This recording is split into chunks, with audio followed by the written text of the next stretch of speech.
Hello, everyone. Welcome back to Zooming Through Summer.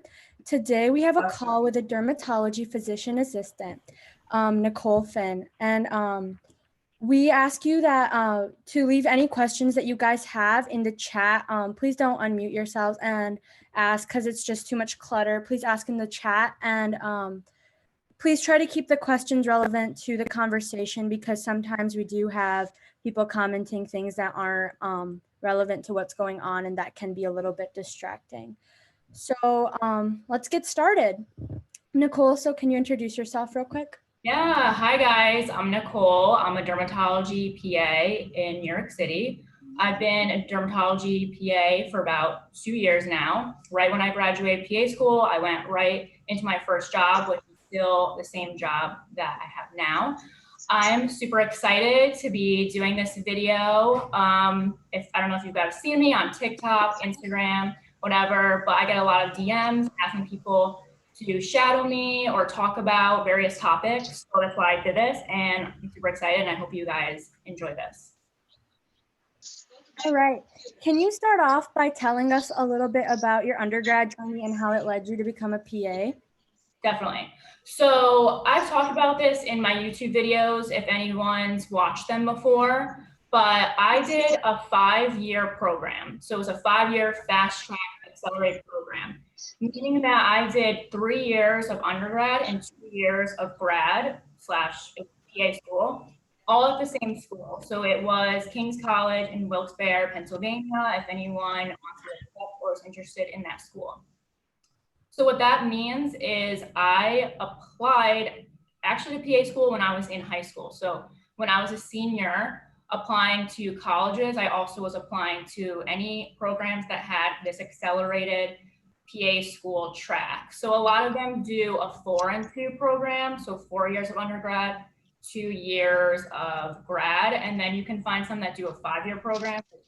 If you know that you want to go PA route, then I highly recommend it.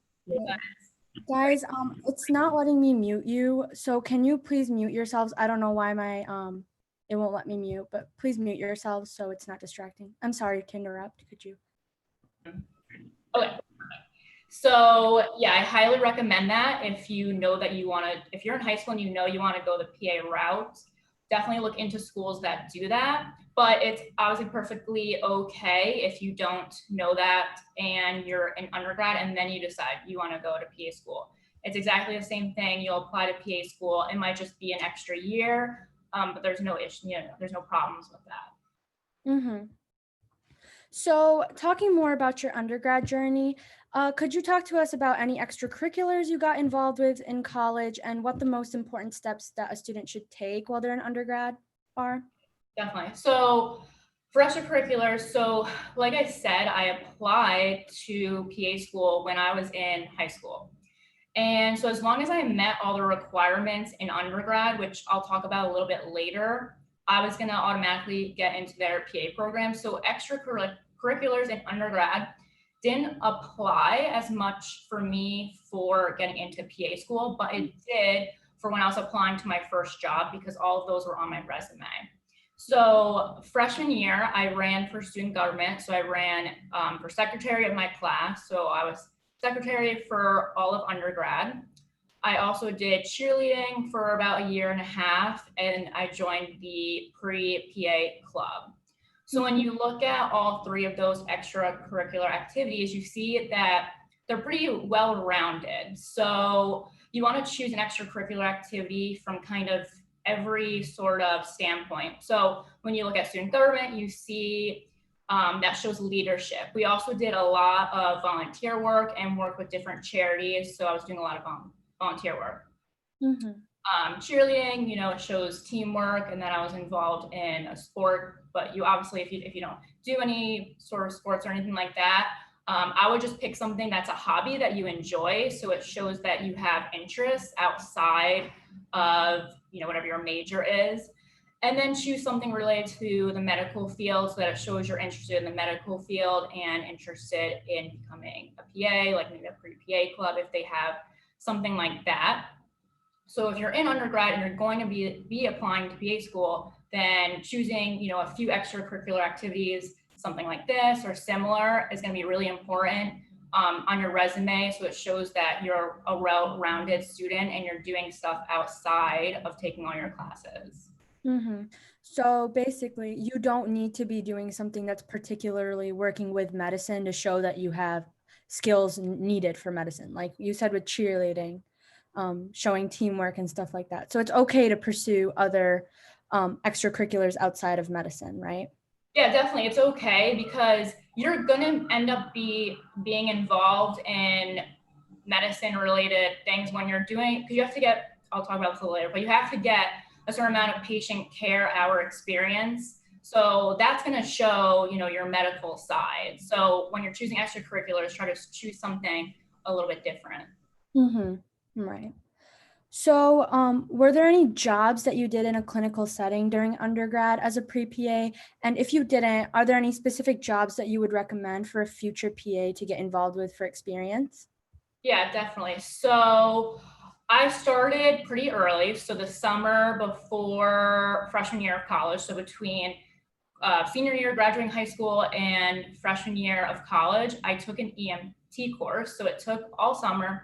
And then at the end of the summer, I took the certifying exam. So I was a certified EMT. I ended up not ever working in it because I was going to college. So I ended up never getting a job in it. But it did count as about 150 or to 180 indirect patient care hours. So every PA school is going to require a certain amount of patient care hours. Mine was 500. About half of those, or a little bit more than half, were direct patient care hours, meaning you had to be directly working with a patient or patients. And then a little bit less than half were something related to the medical field, but it doesn't have to be directly with patients. So usually like taking an EMT course could count as indirect hours. And then the summer between sophomore year and junior year, I worked as a home health aide for a disabled man, and I would help him and do physical therapy as well as administer medications. Mm-hmm. And I got paid for that, which was nice. I actually found it on Craigslist. It was super random. I got kind of lucky because I feel like I didn't need any certifications or anything like that for it. But I got a lot of direct patient care hours doing that. So I did that for 2 summers in between sophomore year and junior year, and then between junior year and then senior year / that was the start of my PA school. And then also between, I think it was sophomore year and junior year, I volunteered at a hospice. And again, I didn't need any certifications for that, and it was volunteering, so I wasn't getting paid for it. But I was basically in aid to a CNA. So I was helping them bathe patients and helping them with their end of life care when they passed on. So, I would say probably the easiest ways is to take some type of certification, whether it be something for EMT, which usually you can find an EMT course, for a few months. You might be able to get it done in a summer. Same thing for CNA. Usually it's a month to a couple months. You might be able to get it all done in the summer. I would say those are the 2 easiest ways because one, you'll be able to get a job and get paid, but also it's easy to get into that versus it can be kind of hard right now to find a volunteering job. Definitely you can look at the hospitals in your area or nursing homes, hospices, stuff like that, and see if they have any volunteer programs. A lot of hospitals do, but because of the pandemic, I know a lot of people have been telling me how hard it is to find patient care hours. So I'm hoping PA schools will understand that and be a little lenient with patient care hours. But, if it's hard for you to find volunteering, then you might have to take some sort of certification course. Right. So putting all of that together, your patient care hours, your extracurriculars, I know that you said you got accepted out of high school and stuff like that, but in general, what's the application process like for a pre-PA in order to get accepted in a PA school? And how do you recommend putting all those extracurriculars, your patient care hours, letters of recommendation, personal statement, how do you put that all together in order to have a stellar application? Yeah, definitely. So you would get your bachelor's. So my bachelor's was a bachelor's of science and medical studies. that was just what my school picked for me. So they actually picked my major for me because, like I said, I was going there for undergrad and PA school. So that was my major. And then I also minored in biology. But you technically can major in anything you want, as long as you get your prerequisites done, which you can Google any PA school and look at all their prerequisites and their classes that they want. But the easiest way to get the prereqs is to do some sort of science major. You'll just get it done more quickly and it'll be a little bit easier. You won't have to take as many classes. So something like a biology, a neuroscience, something like that. So you would have your bachelor's, and then you have, like I said, you have to have a certain amount of patient care hours. My school was 500, but I know there's schools that ask for 1,000. I even heard of schools that ask for 2,000, and those are crazy amount of numbers, but some schools ask for that. Then usually you have to get your letter of recommendations and write a personal statement. For letters of recommendation, definitely suggest getting them if you know you're going to apply to PA school in a few months. Get them a few months before, because sometimes people could take a while to write their letter of recommendation for you. For your personal statement, so this is going to be besides, you know, your GPA and everything like that, it's what's going to make you stand out. So it's almost like you're writing an essay, and it's going to be unique to you. So no one person should have the same personal statement as someone else, and they should never really sound similar because it's going to be a unique experience and story that you went through. I was trying to find my personal statement. I know I have it somewhere, so I'll definitely, if I can find it, I'll take pictures of it or screenshot it or something, and I'll post it on my Instagram story so you guys can read mine, and maybe that'll help you get an idea. But also in the personal statement, you want to talk about the PA profession. You want to make sure that you're explaining that you have a clear understanding of it and why you want to go into that profession. Never talk about any other professions or health fields. Don't ever mention anything about why you didn't want to be a nurse practitioner or a nurse or go to medical school. You know, that's not what it's about. It's about you and PA school. Something else that I think I've never really heard anyone talk about, but is something that will definitely make you really stand out. So if you go to their PA school websites, you usually can find something that it'll either say like about us or about the PA program or about the school, and you can find their mission statement or their values. And I would tie in their mission statement and their values into your personal statement, kind of make them relate to each other. That way, when whoever's reading your personal statement of that school, they'll realize how much you really want to go to that specific school, and you just have a much higher chance of getting in than someone who didn't mention anything about the school. So along with all of this, I'm sure you have to take some sort of like test. Like for med school, it's the MCAT. Are there any specific tests that pre-PA students have to take for PA school? So there's no specific test to get into school. You just have to make sure that you're gonna have your bachelor's. And like I said, all of the things I just mentioned, you have all of those done. After PA school, you do take an exam called the PANCE, which is how you become a certified PA, but there is no exam to get into PA school. Okay. So overall, just wrapping up undergrad, what would you say is the best thing for a student to do or say in order to really stand out in the application process? So everything that I just, kind of answered all that and just mentioned everything, but something is to go above the minimum. So as I mentioned, my school was 500 patient care hours.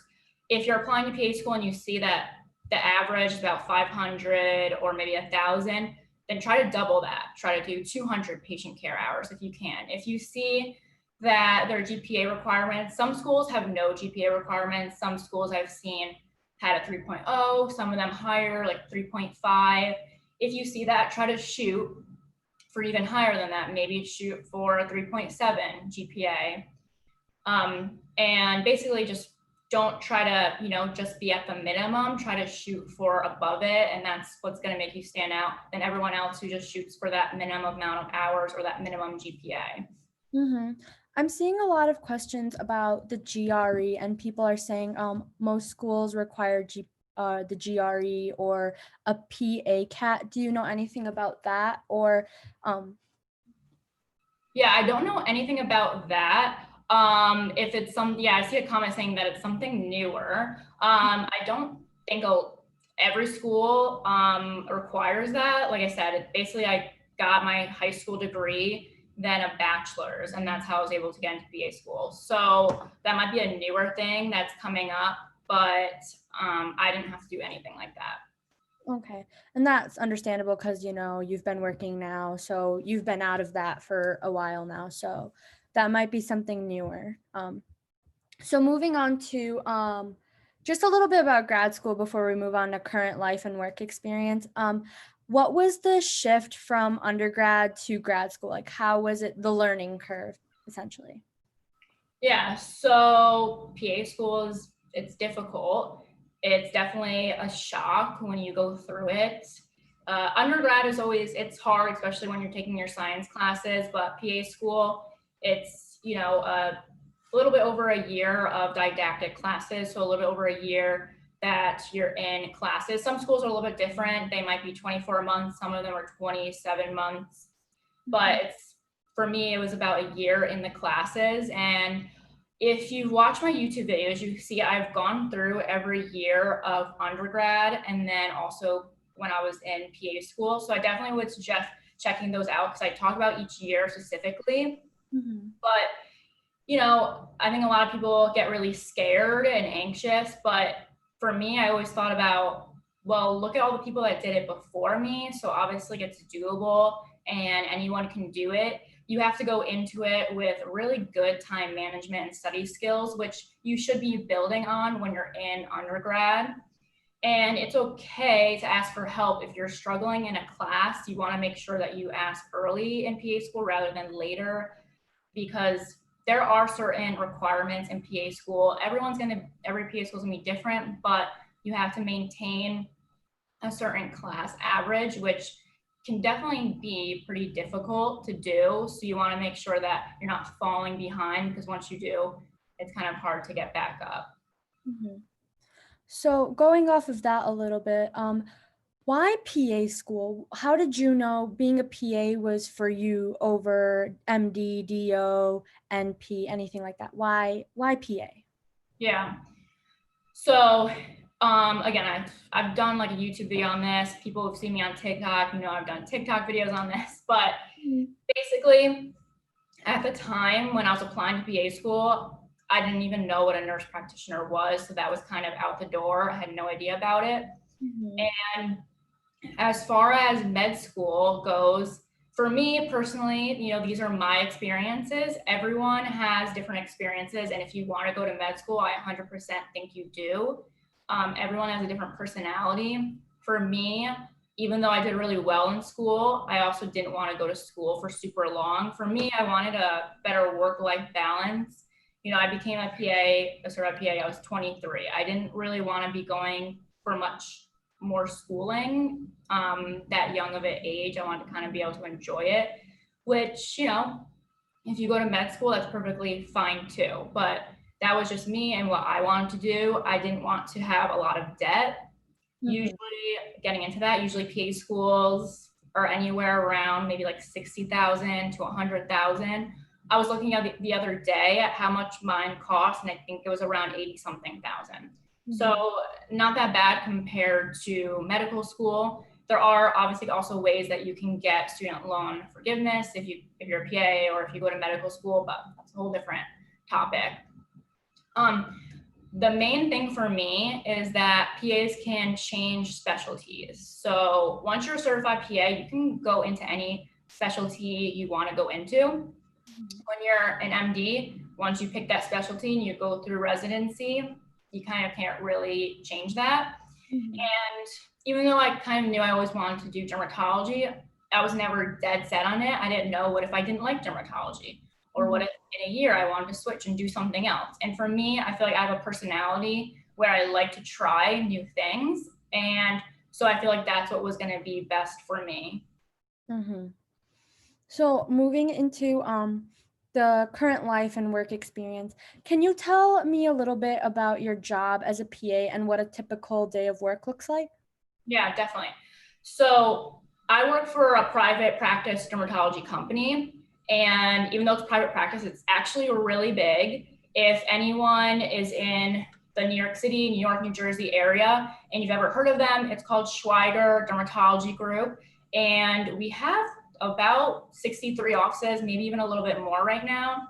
We're in the New York City area. We're in a little bit outside the city in Westchester, Long Island, all throughout New Jersey, upstate New York, and we just started opening up offices in Pennsylvania. So it's a very large company. So because we have so many offices, I work in 2 different offices throughout the week. Previously, before the pandemic, I was working about 36 hours a week, which is, I would say that's the normal for a PA in dermatology. Because of everything that went on, my hours are a little reduced right now. So I work about 28 hours a week. So I work 3 days a week. And we have shifts. So meaning you can either work 7 to 1, so 7 a.m. to 1 p.m., or you can work 1:30 to 7:30 p.m. And then also some days you could do a double shift. So a double shift is considered 7 a.m. to 6 p.m. Also required to work 1 weekend day a month, so it could be a Saturday or a Sunday from 7 to 1. I do a Sunday, and I actually chose to work an extra Sunday, so I actually do 2 Sundays a month. So that's my hours right now, but it is going to go up because we actually are getting very, very busy now. We were closed for about 2 months and we were doing virtual telehealth visits, but in May we reopened up our offices and now it's getting really busy. So I should be going back up to about 36 hours soon. So a typical day, so I go in to work and I see my own patients. So the patients that are on my schedule, they're my own. I'm not assisting any other providers or any other MDs. They're my own patients. As a PA, you have a supervising MD, and every state has different rules and regulations as to what that means exactly. But my supervising doctor, he works in a different office in our company, so I don't even work with him. I never even see him. If I have any questions, I'll text him, or every once in a while we'll have a phone call and talk about some cases. But other than that, I don't ever talk to him or see him. And he signs off on 5 of my notes. So for every patient, you write a note in our medical records system, and he signs off on about 5 of them a week. Otherwise, it's all me. I'm seeing my own patients. I am writing my notes. There will be a medical assistant that will be there to help me if there's any procedures that I'm doing that I need help with, or setting up rooms and stuff like that. So I see patients, usually, like I said, we've been getting pretty busy. So I see about 30 patients or so a shift. And it can range from anything. It could be acne, rashes. There's so many types of rashes, psoriasis, eczema. I do procedures, injections for alopecia or hair loss, injections for acne cysts, keloid scars, incision and drainage of huge cysts or abscesses. And I also do biopsies, and skin cancer screening. So biopsies, there's 2 different types that I'll do: a shave biopsy, which is very superficial, and then a punch biopsy, which is deeper, and I have to put in some stitches. And then because it's dermatology, I also do cosmetic procedures. So I'll do Botox, fillers, some lasers, some other skin rejuvenation procedures such as microneedling, laser hair removal. I would say I'm mostly medical, probably like 2/3 medical, and then one third cosmetic. So that's a typical day. And then at the end of the day, I'll usually stick around for maybe 30 minutes or so, call any patients that called in with messages, and then I'll usually go home. Once I leave work, there's no on call or anything like that. I don't have to work any, overnights, nothing like that. But I do have to bring a little bit of my work home because I have to finish my notes from all my patients that I saw. So usually 1 to 2 times a week, I'll sit down for about an hour or 2 and finish my notes. But other than that, I don't have to do anything else, when I'm at home. So, That sounds like a pretty busy week to me personally. So along with all of this, can you talk a little bit about your TikTok journey and how you manage to make TikToks and inform people on your YouTube channel and manage your social media while you also work? Yeah, definitely. So I started TikTok back when we were in quarantine. I was super bored. I didn't have anything to do. So I started off making really stupid, pointless videos. They're all like deleted now, so you can't see any of them because they were so stupid. But one day I just woke up and I was like, why don't I make educational videos, something that means something to people? So I started making videos about dermatology and being a PA, and I didn't know if anyone would really be interested, but people started to get interested. So then I started making more videos, and then I started branching off and doing YouTube videos and posting more on my Instagram. And I didn't realize how many people don't have access to dermatological care, or how many people just don't really know much about the skin.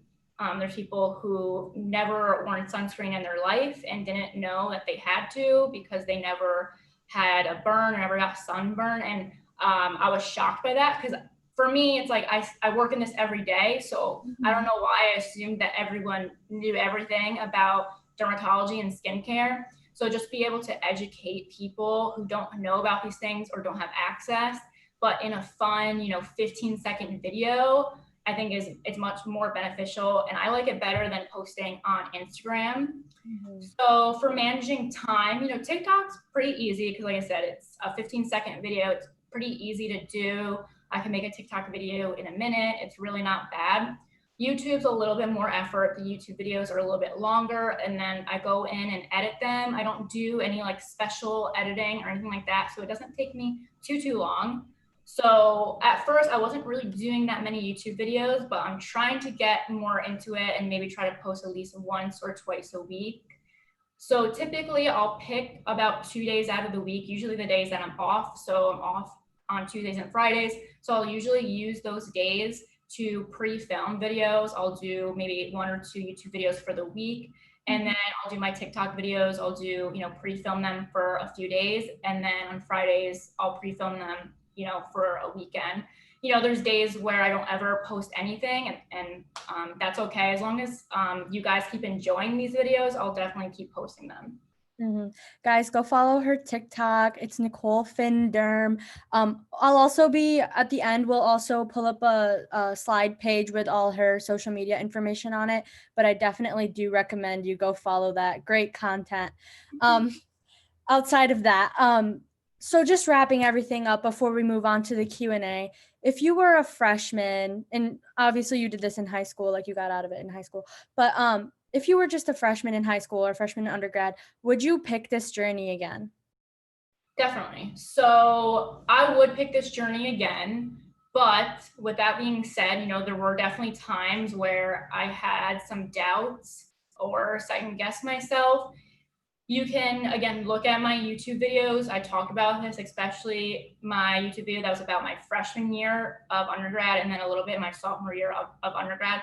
There were times where I was about to give up. I was about to switch my major. I didn't know if it was something that I was going to end up liking, or I just felt like it was too difficult and too stressful, and I didn't want to do it anymore.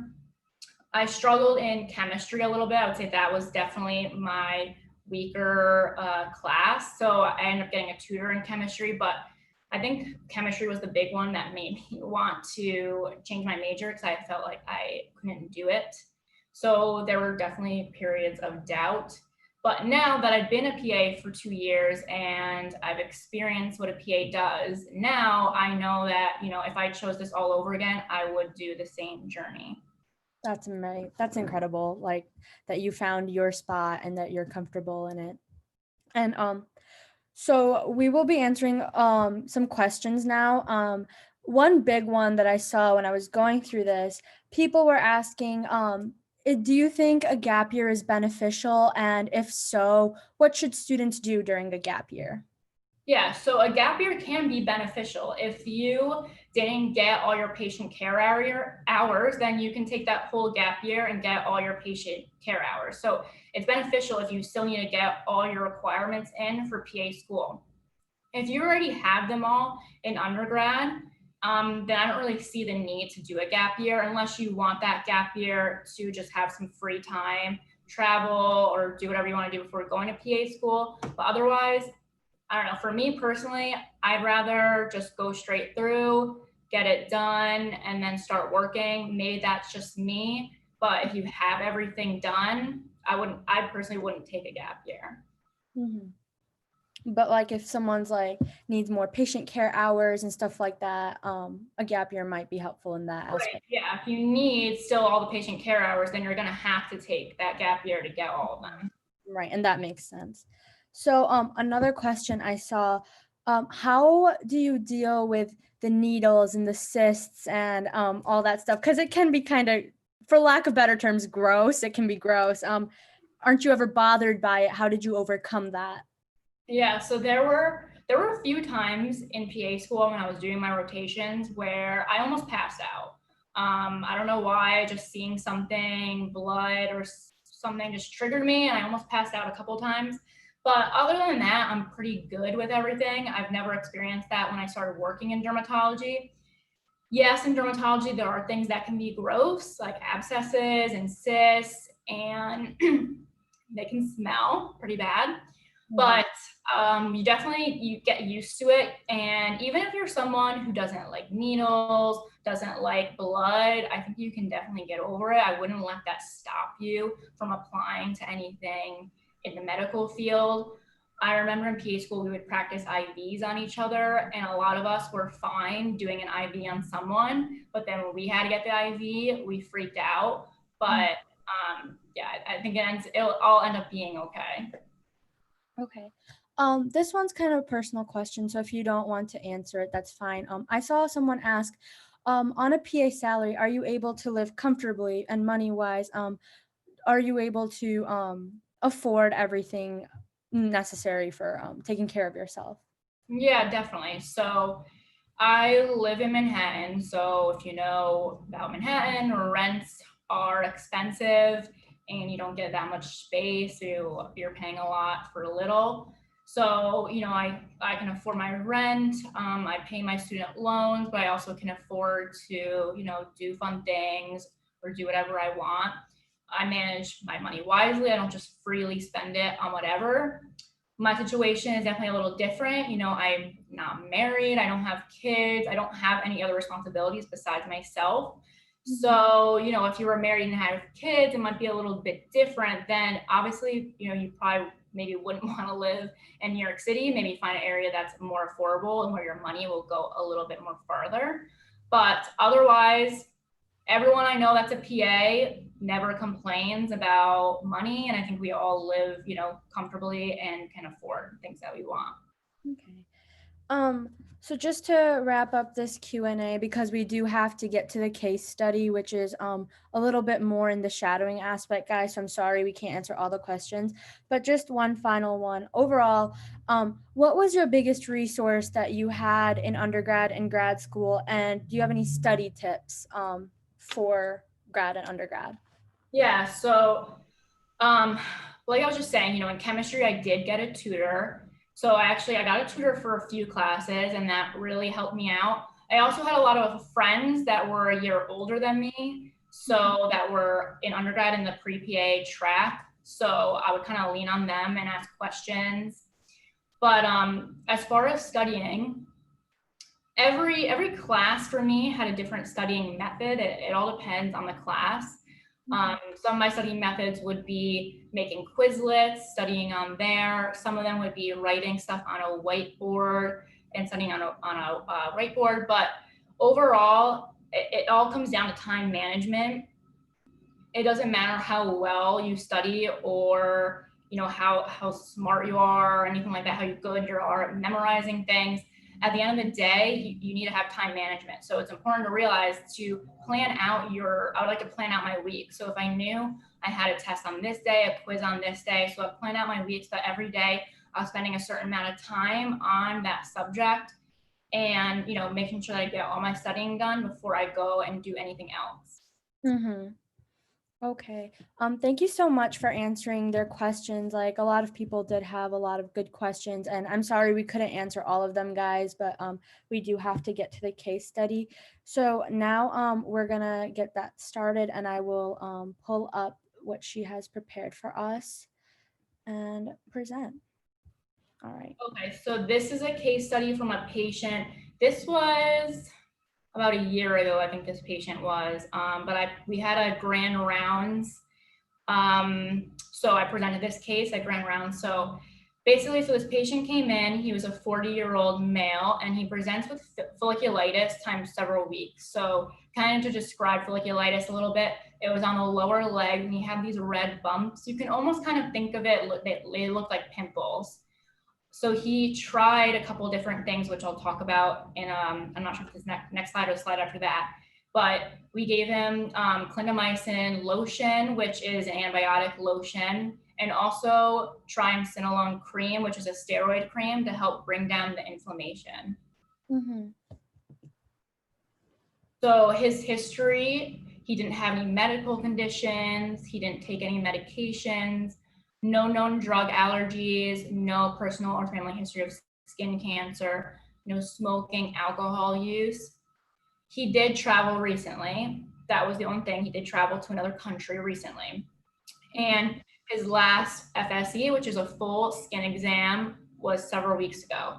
So again, when he came in, he was diagnosed with folliculitis on the legs. He was given, like I said, clindamycin, which is the antibiotic lotion, triamcinolone cream, which is like an anti-inflammatory steroid cream, and BPO, which is a benzoyl peroxide wash. These are all various treatments to treat folliculitis. He was going to come back in a few weeks because if this wasn't getting better, then the next step is to do a biopsy. Okay. So this isn't his picture because I didn't want to use his, but this was essentially what it looked like on his legs. So you can see that he had these red bumps scattered around the lower legs. And when you first look at it, it looks, you can describe them, like I said, like almost like acne or pimples. Mm-hmm. So to describe it, it was smooth erythematous papules, which basically means they were smooth red bumps. So there was a couple things that were in the differential diagnosis. So meaning a couple things that we were thinking maybe it could be as well. So something called papular urticaria, which can look pretty similar. Something called lymphoid papulosis, which can look similar, but usually they're self-healing, so they'll just heal and go away on their own. Leukemia cutis and cutaneous lymphoma, and then also just simple bug bites. Mm-hmm. So after a few weeks, he came in. It wasn't getting much better, so a punch biopsy was done. So that means that a piece of skin was taken and a few stitches were put in. Then that was sent to our pathology lab, which reads the biopsy slides. So the biopsy was taken from his right anterior tibia area, and the biopsy showed leishmaniasis is what it's called. So what exactly is that? Because like I'm not familiar with the term, and I'm sure students aren't either. So what does that mean? Yeah, so it's an infectious disease. I think maybe go to the next slide. Okay, yeah, here we go. So it's a disease caused by infection with the parasites spread by sandflies. So it's found in 88 countries. There's countries that have rainforests, Central and South America. It also can be found in deserts, Middle East, West Asia. Some cases were even found in Mexico and even Texas. I forget exactly where he traveled to. I want to say it was somewhere in South America, I believe. But what happens, so when this sandfly bites a human, it injects a small number of parasites, which then get taken up by that person's blood cells. Mm-hmm. When inside the blood cells, the parasite multiplies and then it will infect other cells and tissues of the body. So some risk factors, who are people that are going to get this? So obviously people who are exposed to infected sandflies, It's more prevalent at dusk, rural areas, people who are adventure travelers, soldiers, and people who live in rural areas. There's a few different types. So if you go to the next slide, I'll talk about the different types. So the most common type is the cutaneous and form, which is what he had. So this means it was the skin form. So this causes nodules or sores to form on the skin. People can have one spot or they can have multiple spots. They'll usually heal over months and sometimes even takes years and can leave scars. Then there's the visceral type. So this is going to be the type that you're going to have a lot of other signs and symptoms, and you can have weight loss, you can have abnormalities in your blood work, intermittent fevers, darkening of the skin, and you can sometimes have persistent rash and pigment changes of the skin. And then also we have the mucocutaneous type, which involves mucous membranes and noses, mouth, larynx. You could have voice changes. The cutaneous type, which was the type he had, the site of the bite forms a raised papule, and then, like I said, it expands and can ulcerate over several weeks. Again, it could be one or it could be multiple. It can resemble many different things such as acne or folliculitis, like we talked about. It also can look like warts or psoriasis, which looks pretty different. Mm-hmm. And you're going to have these ulcerated plaques, or they could be shallow ulcerated nodules, usually not painful. And then usually, like I said, they'll heal on its own, but it will leave scarring. Mm-hmm. So these are kind of some extreme cases of when it starts to ulcerate. So that looks pretty scary. That's by no means what his looked like when he came into the office. Mm-hmm. So treatment, so visceral, which is the systemic one, they're going to be going to infectious disease. You're going to be referring them. Most likely you would never even see them in the office. They'll probably be going to either like an ER or their primary care doctor with their symptoms, but they're going to be treated with IV medications. For cutaneous, which is what he had, it doesn't really have to be treated because they do heal on their own. So it's rarely fatal, but like I said, it's going to result in scarring. Mm-hmm. Then you go to cutaneous, no clear treatment, but it's not that common. So prevention of it, obviously preventing the insect bite, so protective clothing, repellents, and not really traveling to the areas that they might be prevalent in. So the patient came back in 2 weeks later from his appointment, and we had the biopsy results. We went over them with him. We removed the stitches or sutures from the biopsy, and then we referred him to infectious disease. So the reason for that is because we needed to make sure that he didn't have the visceral type or any other type, or it didn't develop into that. So that's why we referred him to infectious disease. And then from there, they can further work him up and monitor him to make sure he never develops any of the other types. As long as he didn't, then the treatment, you just let them heal on their own. And then, if they scar, then you can treat the scarring. Mm-hmm. So I just want to say thank you guys so much. This was so fun. And I know you guys asked a lot of questions. So what I'm going to do is try to take pictures of them with my phone at the end. And then maybe I can either do like YouTube videos or TikTok videos, whatever, answering a lot of these questions. And if you guys like this, let us know, because I'm more than happy to do this again in the future. Mm-hmm. Guys, so take a picture of that real quick, and then I will start to discuss a little bit more about how you guys can put this on your resumes and applications, because I did see a lot of questions about that. So I'll get into that a little bit. I don't know if you guys did see our guidelines post, but we do ask that you email us a quick summary of the call, and then we will have someone put that into our system. And as long as we have that and you guys put us as a reference, we will be able to confirm that you guys did show up and you did come. So just make sure you email a quick summary, nothing too long, just real small. And just make sure before you write this down as shadowing, confirm with your schools and applications that that virtual shadowing is counted, and make sure you explain what you learned and what you did so that you guys don't get into any sort of trouble. And then along with this, I did want to show you guys what we are doing later this week. So later this week, we have a call with DO Darshan Shah. He has an emergency and he can't come at 1 p.m. So we will hold the call at 4 p.m. and we will also make an announcement for this. And on Thursday, we will send out the links again. We please ask you guys to donate. We really need your help. Our Venmo, Cash App, and Zelle are included here. We really want to keep holding these meetings for you guys, as like it teaches you guys a lot and it helps us to learn a lot too.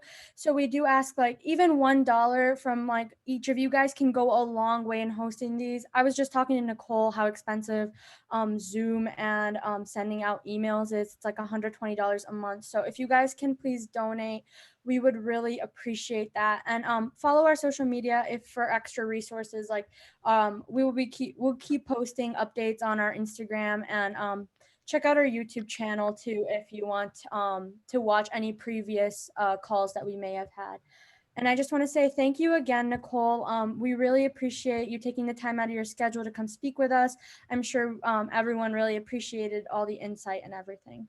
No, thank you. And thank you guys for all showing up. This was great.